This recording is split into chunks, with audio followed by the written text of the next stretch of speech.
Ladies and gentlemen, welcome back. Today we got a 2023 Jeep Wrangler. Ladies and gentlemen, we're in the middle of nowhere. We just got hit by a tragic snowstorm, so I'm deciding to take a 4x4 off-roading monster to kind of take the roads for me, because I'm not gonna take a rear-wheel drive sports car in weather like this. It's not worth the hassle. But anyway, quick specs: 270 horsepower for a 2-liter turbocharged 4-cylinder 4x4. As you can see, they haven't changed a thing about the Wrangler. That iconic military style car from World War II is still with us in damn 2025. And you know what? It's not bad. This thing comes with an 8-speed automatic transmission 4x4 as per usual. And this thing can be dressed for either the mall or off-road terrain. And this is what our key looks like. Very simple. Not much, but it works. But let's hop inside and give you guys some honest feedback about this car, because honestly, Jeep has such a loyal fan base. I've seen a bunch of Jeep guys waving at me. I don't know why they're waving at me, but I'm assuming it's because I have a Jeep. I have a gigantic subwoofer in the back right here. A little bit of storage down here, like very simple. This is not the bare bones one, but these things have so many versions and variations, to the point where we have hybrids. We also have the big Hemis as well. We have a V6. We have like so many trims for this car. It's ridiculous. But if we look inside, oh, it's windy. Soft touch material all around. Door handle right here, lock and unlock. And the funny thing is, I can remove all of my doors just like that. It's really simple. And since it was cold outside, I'm staying in here where it's warm. As you can see, we have dedicated buttons for everything, making it very nice. We're gonna do a quick little 0 to 60 as per usual. 0 to 60 should come in a good 6 seconds. If you want to transition and go into 4-wheel drive, you grab this shifter and legit just pull it as hard as you can. Now I'm in 4H. Now I'm back in 2-wheel drive. Of course, this thing is not the most agile of creatures out there. It's more of, how would I put it? On rough terrain, on rough roads actually, is where you would see most of this car's weaknesses. This car was not built to be on the road. So when it's on the pavement such as this is where all the weaknesses show up.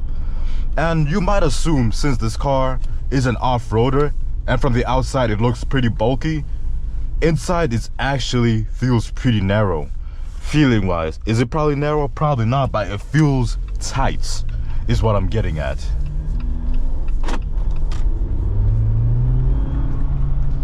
Oh, I love it when you can hear the whistle. But we're gonna do a quick little 0 to 60. Nobody behind us. In 3, 2, 1, go.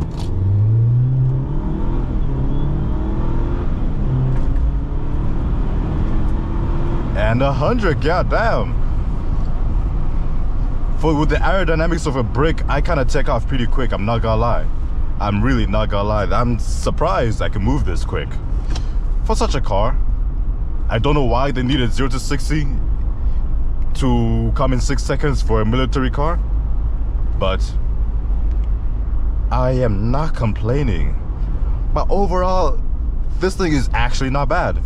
7 inches of screen, Apple CarPlay, Android Auto.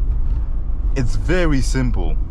And we're gonna do a quick 3-point turn right here, because I see a little bit of snow and I want to touch it.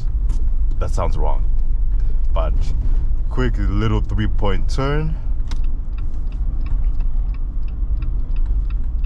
And I highly doubt I'm gonna get stuck. I'm just like super confident in this thing.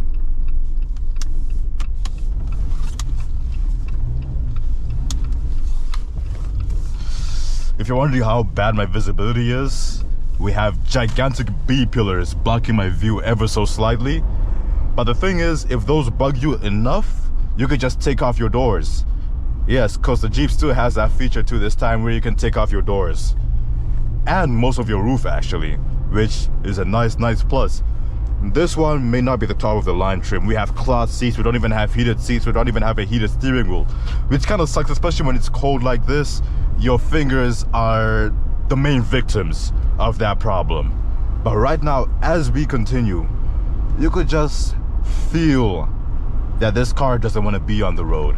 It's probably more comfortable driving on the side roads, essentially, where nothing is plowed, nothing is there, and it's probably more comfortable there. That's where the suspension takes place. Because right now, this thing is very, very wonky. It's very wobbly, to be honest. And when I hop onto the highway, you guys will see it a little bit more accentuated, because it's not exactly built to be on the highway either. But that's the thing. And I'm not even faulting the car for it. It's just me putting it in a situation where it's not supposed to be in. But oh, it's just not bad. I love this thing. I enjoy it quite a bit. And the thing is, after driving a car like this, part of me wouldn't really want to look at a 4Runner, you know? Part of me wouldn't really want to look at a Bronco even. Definitely not gonna be looking at a Bronco anytime soon. Unless it's like the Bronco Raptor, then maybe I'll be swayed a little bit. But I love how Jeep has such a classic, almost cult-like following with these cars. Nobody can sway a Jeep owner to take anything else. And for that, I respect them. I respect them. I see a handful of them with like an array of rubber duckies just sitting here. Why? I do not know. This thing's natural habitat is naturally gonna be the shopping mall or a Starbucks, but its built-in habitat where this thing yearns to go is going to be off-road on the trails somewhere in the middle of nowhere with maybe bicycles attached to the top. Like, that's where this thing wants to be, but that's not where it usually ends up being. And I feel like the demographic who loves these cars will never really take it off-roading. Unless it's a very, very old Jeep, that's the one that's probably gonna go off-roading. The newer versions are probably gonna become pavement princesses. Any hate or shade to that? Nah, none at all. But let's talk about gas mileage right now. We're going at 11.8 kilometers for every 100 kilometers. That's with me doing a 0 to 60 test for you guys. That's me driving in the city, hopping onto the highway. That's me combined, roughly. And I think I don't know what it is, miles per gallon. I'm not even gonna try and estimate. Actually, I'm gonna try and estimate. I'm gonna throw a number, say 22. Probably wrong, but maybe closer than I'm expecting. Who knows? But let us quickly turn on our cruise control. We don't have any great safety features. We don't have adaptive cruise control. We don't even have blind spot monitoring. We just have our basic cruise control that sets a set speed and just cruises there with us at that point. So cruise control set and boom, set to 54, just like that. We don't have no lane keep assists, but that's not really the point of this car. This car is just a rugged machine with the aerodynamics of a brick that's supposed to be able to take you anywhere in any weather condition. That's the thing. And for one of the base models, you get a 2-door version of this thing that also have the all-wheel drive. And look, another Jeep Wrangler pulling up right beside me. There you go. If you're wondering how you open up your windows, since we don't have any window controls over here, our window controls are all the way down here. It's windy, so I don't want to keep the window open for any period of time longer than I have to. That's legit most of the Wrangler. And if you're wondering if we have any proper off-road features, we go into our app settings. Since it's still under Dodge and Chrysler, we're gonna have our off-road pages, where in the sportier cars you have your performance pages. It's to show me the pitch, the angle my wheel is turning at, and all that good stuff essentially. Like, I love it. It's purposefully like customized for the Jeep.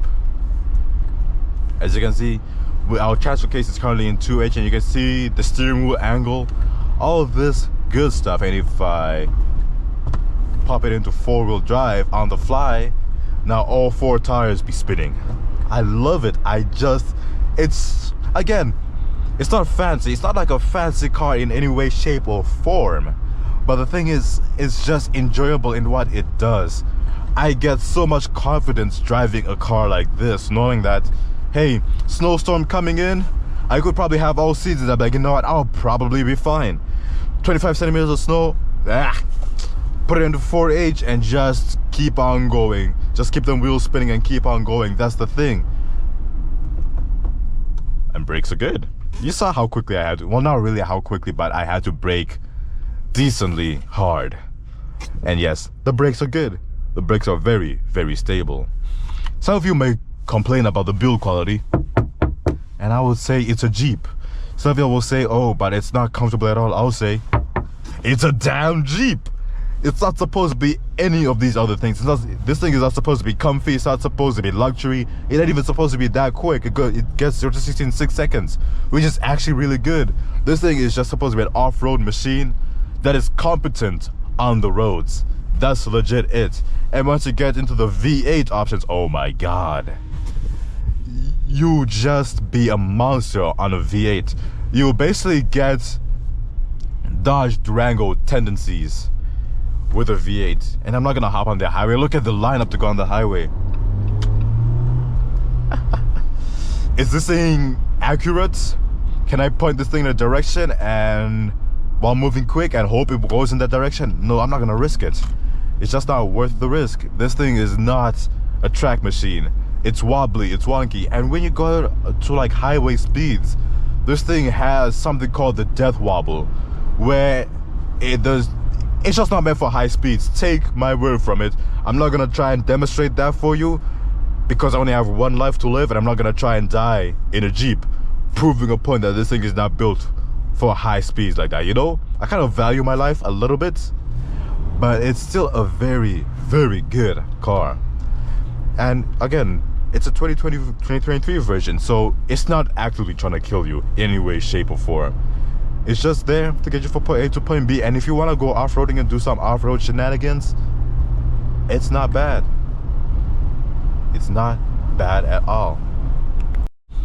And the thing is, part of me would actually greatly recommend this thing as a first car.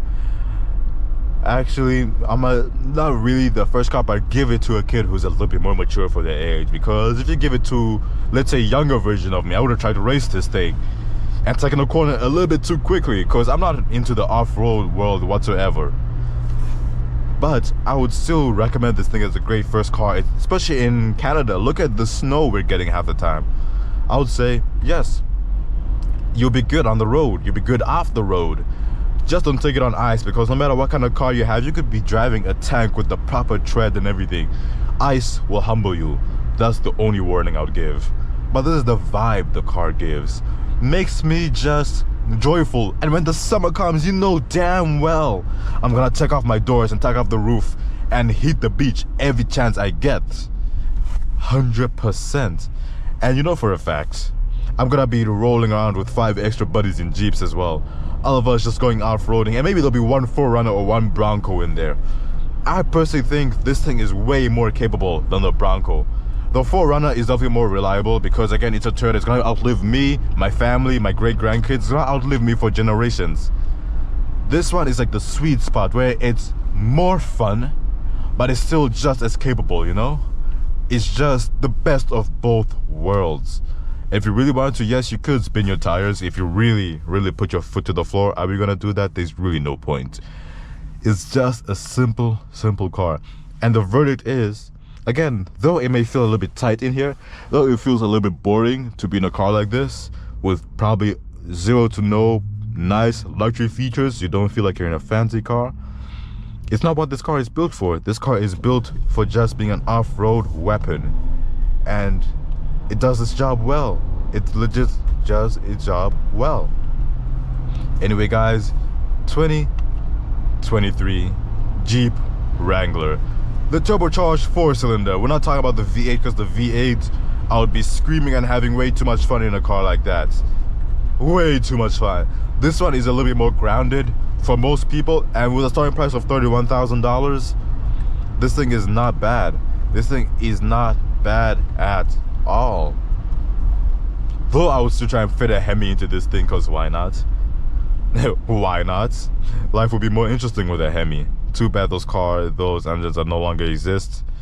But maybe throw a Hellcat engine in this, just for giggles, you know? Just because, why not? If you have money to burn, 100% go for it. But most people, like me, don't have money to be spending like that. So anyway, guys, 2023 Jeep Wrangler reviewed to you by Morty. Please like and subscribe. Give me your honest feedback and of what kind of cars you guys would like to see on the channel and what you guys want me to talk about. Because again, it's a Jeep. Take care guys, and peace.